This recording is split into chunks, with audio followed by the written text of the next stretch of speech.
The astronaut opened her eyes to find herself above an unfamiliar planet. The star system had 4 suns of various sizes, breathtakingly beautiful. The land below was brightly lit, showing signs of life. In a flash, she entered the space-time tunnel again, and unlike before, this time the vibrations were extremely violent. Even the pendant in Kelly's pocket accidentally fell out. Watching the token of love gradually drift away, Kelly hesitated repeatedly before deciding to unbuckle her safety belt and reach for it. She discovered that after leaving her seat, she was completely unaffected by the vibrations. Unexpectedly, when she turned around, the chair had been sucked toward the tunnel opening, confirming that the outside was indeed in a vacuum state. With the lighting system damaged, Kelly could only turn on her flashlight, and the light passing through the base allowed her to see outside. As expected, she had arrived within the Lyra constellation, with scenery so magnificent that Kelly could no longer describe it in words. Gradually becoming entranced, she fell into a deep sleep. In a daze, she was carried by some unknown force to a shore somewhere on Vega. Everything before her eyes seemed dreamlike and unreal, yet appeared no different from Earth. The beautiful nebula overhead confirmed that Kelly had reached her destination. A figure gradually emerged from the distance. To Kelly's surprise, the approaching person was her father, who had died years ago. This person was not only Kelly's father, but also her first teacher in astronomy. Although her father's education level was not high, he would always answer Kelly's questions. Do you think there's people on other planets?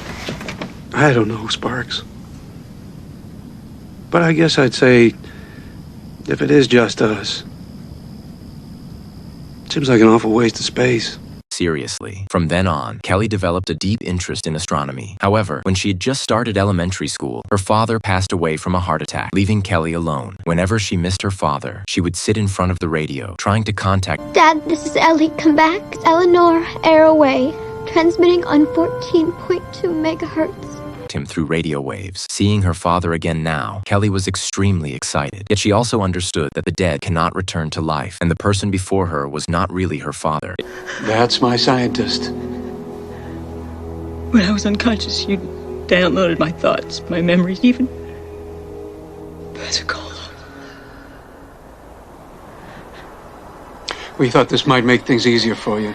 It turned out that the father before her was just an appearance that the aliens had deliberately taken to avoid startling Kelly. Kelly immediately regained her composure and asked why they wanted to make contact with humans. Unexpectedly, the man directly denied this, stating that they were only here to listen to the voices of other civilizations. On this planet lived many alien species that had been created. Even the man himself was an alien, and he had never seen the original civilization of Vega. Before the man's arrival, the native inhabitants had already left Vega, their whereabouts unknown.